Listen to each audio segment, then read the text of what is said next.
اسی خاندان میں موجود ہے۔ دوسری بات یہ فتح مکہ کے دن لوگ آپس میں بات کیا کر رہے تھے پتہ ہے؟ الیوم یوم الملحمہ، آج چیتڑے اڑانے کا دن ہے، آج گوشت کے ٹکڑے اڑیں گے، جتنا انہوں نے ظلم کیا سب کو دکھایا جائے گا۔ اور مکہ کے بڑے بڑے لوگ قیدی بن کر کے حرم میں آئے تھے، میرے آقا صلی اللہ علیہ وسلم اونچے ٹیلے پر کھڑے ہوتے ہیں اور ان سب مکہ والوں سے پوچھتے ہیں تمہارا میرے بارے میں کیا خیال ہے، تم کیا سمجھتے ہو؟ تو ان سب لوگوں نے کہا انت کریم ابن کریم ابن کریم، ہم نے دیکھا ہے تم بھی شریف ہو، تمہارے باپ بھی شریف، تمہارے دادا بھی شریف تھے، تم شریفوں کی اور کریموں کی اولاد میں سے ہو۔ میرے آقا نے صحابہ کے نعرے کو بدل دیا جو کہہ رہے تھے الیوم یوم الزحمہ الیوم یوم الملحمہ، آج گوشت اڑانے کا دن ہے، آج گردنیں مارنے کا دن ہے۔ میرے آقا نے فرمایا صحابہ نہیں، الیوم یوم الرحمہ الیوم یوم الرحمہ، آج رحم کرنے کا دن ہے، آج رحم کرنے کا دن ہے۔ ان ظالموں کو میں بتانا چاہتا ہوں جو میرے آقا صلی اللہ علیہ وسلم کی ذات پر کیچڑ اچھالتے ہیں، تمہیں اگر چھوٹا تخت بھی ملے تو تم سب سے پہلے غریبوں کا خون چوستے ہو۔ آؤ میرے مصطفیٰ کے قدموں میں جنہیں اللہ نے پوری دنیا کی سلطنت عطا کی، ان کے اپنے جانی دشمنوں کو میرے مولا نے سامنے کھڑا کیا، لیکن لاؤ تاریخ میں ایک مثال جس محمد عربی نے اپنے قاتلوں کو یا اپنے قتل کرنے کے والے منصوبے بنانے والوں کو ایک ہی دن میں سب کو معاف کر دیا ہو، سب کو آزاد کر دیا ہو، یہ کہا ہو اذهبوا انتم الطلقاء، جاؤ تم آج سب کے سب آزاد ہو، سب کے سب آزاد ہو۔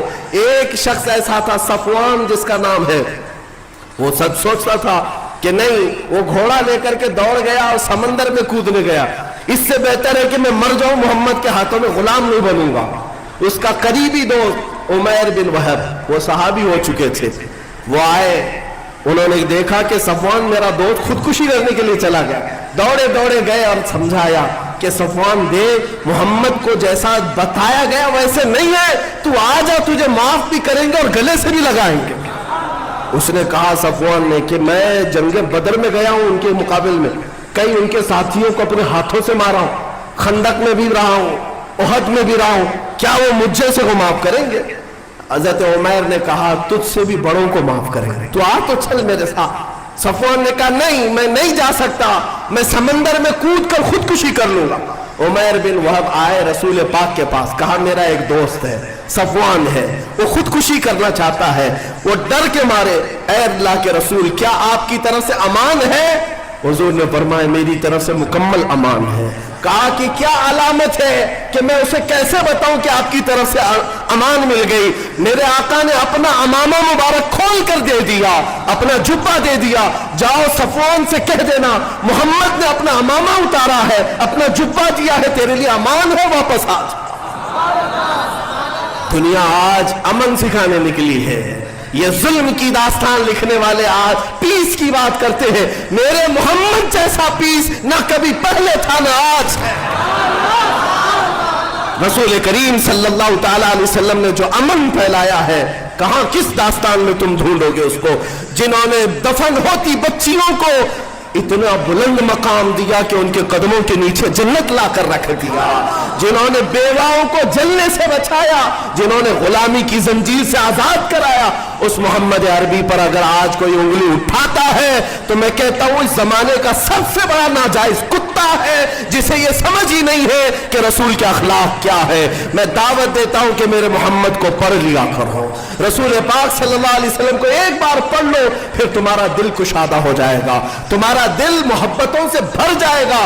حقیقت میں کسی کو اگر دیکھنا ہو کہ حدیثیں، کسی کے الفاظ دیکھنا ہو میرے آقا کے دیکھے، میرے عزیزوں اس محمد عربی نے یہاں تک کہہ دیا تبسمک فی وجہ اخیک صدقہ، اگر تم اپنے بھائی کو دیکھ کر مسکرا بھی دو تو ایک صدقے کا ثواب۔ کس نے رکھا یہ امن؟ کس نے رکھا یہ امن؟ تم مسکرا بھی دو دوسرے بھائی کو دیکھ کر، صدقے کا ثواب ہے۔ ناک بھون سکیڑ کر کے مت رہو، چڑچڑا کر کے مت رہو، اپنے بھائیوں سے خندہ پیشانی سے ملو۔ میرے عزیزوں آج تمہیں حکم صرف اتنا دیا گیا مصافحہ کرو، معانقہ کرو، دل ملانا مولا کا کام ہے۔ یہ امن کا ماحول کس نے پیدا کیا؟ میرے رسول نے پیدا کیا۔ تمہیں پتا ہے جہاں لوگ گردنیں مارتے تھے وہاں اپنی بھوک اپنے بھائی کے لیے قربان کر گئے۔ ہاں گرم گوشت جن کے پاس آتا ہے صحابہ وہ کھانے کو تیار نہیں، اس سے پہلے کہ میرا بھائی کھا لے۔ یہ امن کا معاشرہ کس نے بنایا؟ کس نے بنایا؟ پوری دنیا میں لا کر دکھاؤ۔ میں صرف اتنا کہنا چاہوں گا آج کے کہ اگر آپ نے میرے آقا کے اخلاق کی ترجمانی نہیں کی تو دوسروں سے کیا امید رکھو گے؟ دوسروں سے کیا امید رکھو گے؟ میں اس شاعر کے شعر پر اپنی گفتگو ختم کرتا ہوں۔ شاعر نے کہا ہے نہ ادھر ادھر کی بات کر، مجھے یہ بتا کہ قافلہ لٹا کیوں؟ نہ ادھر ادھر کی کیا آپ کو ترنت جاب چاہیے تو آپ کو پیسے دینے ہوں گے کی بات کر، مجھے یہ بتا کہ قافلہ لٹا کیوں؟ مجھے رہزنوں سے غرض نہیں، تیری رہبری کا سوال ہے۔ ڈاکو کیا کرتے ہیں اس سے مجھے کیا سروکار؟ ڈاکو کا کام ہے ڈاکہ ڈالنا، چور کا کام ہے چوری کرنا، لیکن میں آپ سے سوال کر رہا ہوں کہ آپ کیا کر رہے تھے؟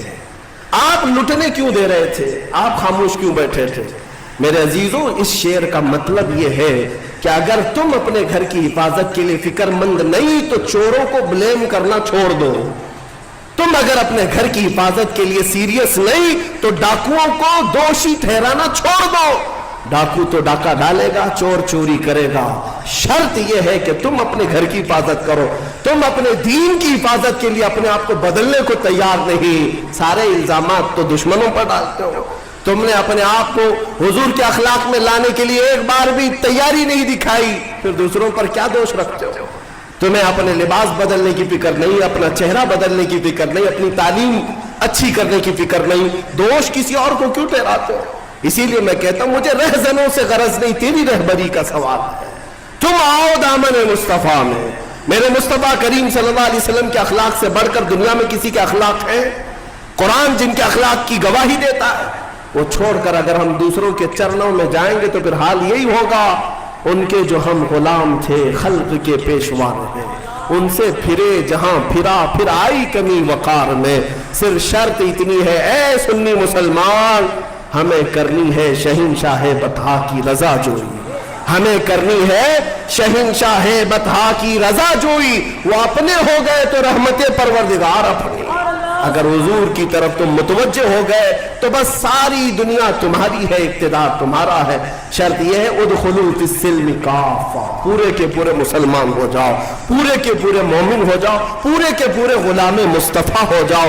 حضور پاک صلی اللہ علیہ وسلم کے دربار کی طرف بڑھ کر کے تو دیکھو، دنیا تمہارے تلوے نہ چھومے تو پھر بات کرنا، دنیا تمہارے سامنے جھکے نہ تو پھر بات کرنا۔ اس لیے کہ مولا کا قانون ہے، وہ عزتیں اسے دیتا ہے جو اس کے نبی کی غلامی کرتی ہے، وہ عزتیں انہیں نوازتا ہے جو اس کے نبی کے شہدا ہوتے ہیں۔ میرے عزیزوں، آج یہ منبر، آج یہ محراب مجھے اس لیے نہیں دیا گیا کہ میں کسی بڑے باپ کا بیٹا ہوں، یہاں صرف اس لیے کھڑا کیا گیا ہے کہ محمد عربی کا غلام۔ اس کے علاوہ کون سی نسبت ہے ہمارے پاس؟ کون سی نسبت ہے ہمارے پاس؟ کیا ہمارا لباس دیکھ کر کے، کیا ہمارا چہرہ دیکھ کر عزت کی جاتی؟ نہیں، اچھے اچھے چہرے والے ہیں، اچھے اچھے لباس والے، بڑے بڑے پیسے والے ہیں، یہ جو عزتیں ہیں پلکیں بچھائی جاتی ہے محمد عربی کی غلامی کا صدقہ۔